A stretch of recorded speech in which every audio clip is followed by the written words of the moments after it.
Have you noticed something really strange going on with the Apple desktop lineup recently? Just a few months ago, the M4 Mac Mini was crowned the absolute king of value. It was the most affordable, high-performance computer Apple had released in years. You could get ridiculous desktop power for just $599. But right now, the situation has completely flipped. It is suddenly incredibly difficult to actually get your hands on one. Depending on the configuration you want, some M4 Mac Minis are showing frustrating wait times of 4 to 6 weeks. To make matters worse, Apple has already increased the price in certain markets. The low-cost entry point that made this machine so disruptive is slowly disappearing. Meanwhile, the M5 generation is just around the corner. This raises a massive question. Should you still try to buy an M4 Mac Mini today? Or is waiting for the M5 the smartest move you can make? It is incredibly frustrating when a highly anticipated product becomes almost impossible to buy. You just want a reliable computer without jumping through hoops. But honestly, Apple may have accidentally made the M4 Mac Mini a little too good. If the upcoming M5 Mac Mini performs similarly to the recently released M5 MacBook Pro, the next generation is going to matter way more than people think.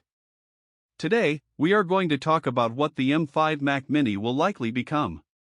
We will look at what you should expect from it and why this next release might be much more important than a standard yearly chip refresh. Especially now that M4 Mac Minis are hard to find and prices have shifted, the entire buying equation has changed. Since we already know what the M5 MacBook Pro is capable of, we have a very clear picture of what the M5 Mac Mini will bring to the table. The reason the M4 Mac Mini originally exploded in popularity was not just about raw performance. It was all about pure value. When it launched, it completely disrupted Apple's own lineup. People were suddenly comparing a tiny budget desktop to expensive MacBook Pros, Mac Studios, and custom PC builds. For creators, this machine was honestly ridiculous. You could easily run intensive workflows in DaVinci Resolve. You could edit raw footage, manage external SSD setups, and connect multiple monitors. It handled far more than anyone expected for the price. But now, we are stuck in this weird reality where you can barely buy one. You are forced to wait weeks or even months. And if you already have to wait that long, suddenly holding out for the M5 Mac Mini does not sound crazy at all. The M5 MacBook Pro has already launched, giving us a perfect preview. The performance of the M5 Mac Mini will be very similar to that laptop. Benchmarks, GPU tests, thermal results, and real-world creator reviews for the M5 chip are already out there.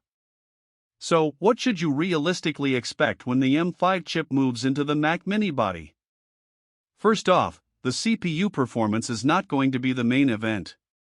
Most people are expecting a 10% to 15% increase in multi-core performance. You will get slightly better single-core speeds as well. Yes, your video exports will be faster and your apps will launch a tiny bit quicker. But let us be honest, it is not a revolutionary jump for basic tasks. If you just browse the web, edit documents, or do simple photo editing, the M4 was already overkill. The days of a yearly Apple CPU upgrade completely transforming regular computing are mostly over. The real story for the M5 Mac Mini is going to be GPU performance. This is where things get truly exciting. Current expectations point to a massive 30% performance jump over the M4 when it comes to graphics. This matters deeply because modern computing is becoming heavily reliant on the GPU.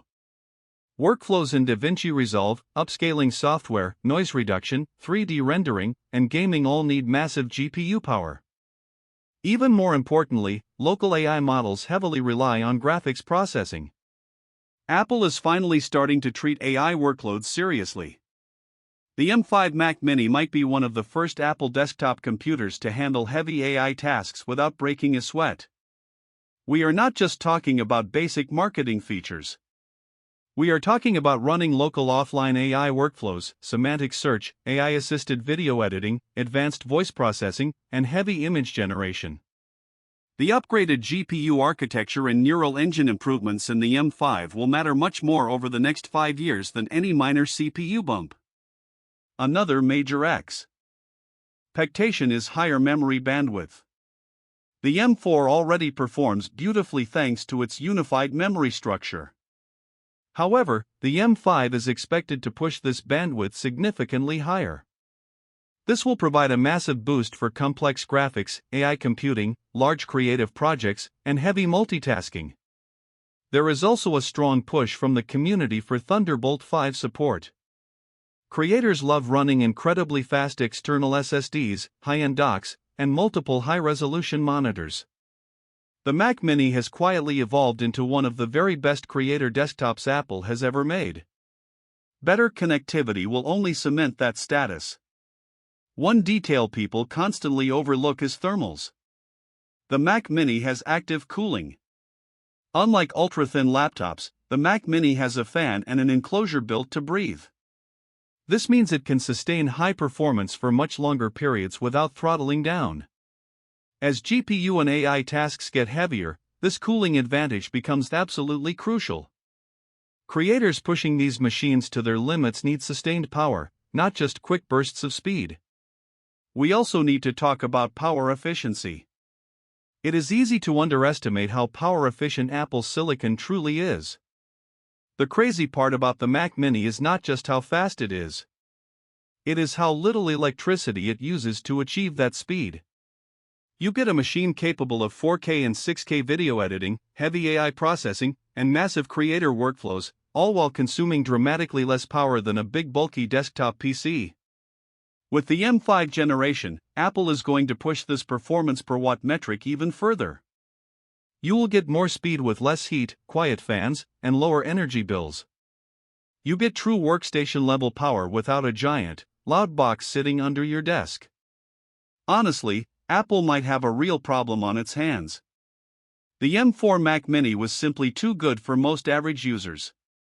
So, how does Apple convince people to upgrade to the M5? They cannot just tell you that your browser opens 8% faster. That is exactly why this transition period is so exciting. We are moving away from boring yearly speed bumps. We are entering a new phase where GPU acceleration, local AI processing, sustained thermals, and raw efficiency are the real selling points. So here is my final take and best opinion on this product. If your current computer is completely broken and you need a machine right this exact second, the M4 Mac Mini is still a solid buy. You might just have to pay a little extra on the used market to bypass the current delays. It genuinely remains one of the absolute best Macs Apple has produced in years. However, if you have a working computer and can afford to be a little patient, waiting for the M5 Mac Mini is undeniably the smartest choice. You are already facing a 4 to 6 week wait for an M4, and prices are creeping up. The M5 generation is almost here, bringing massive GPU gains, true AI readiness, and incredible future-proofing.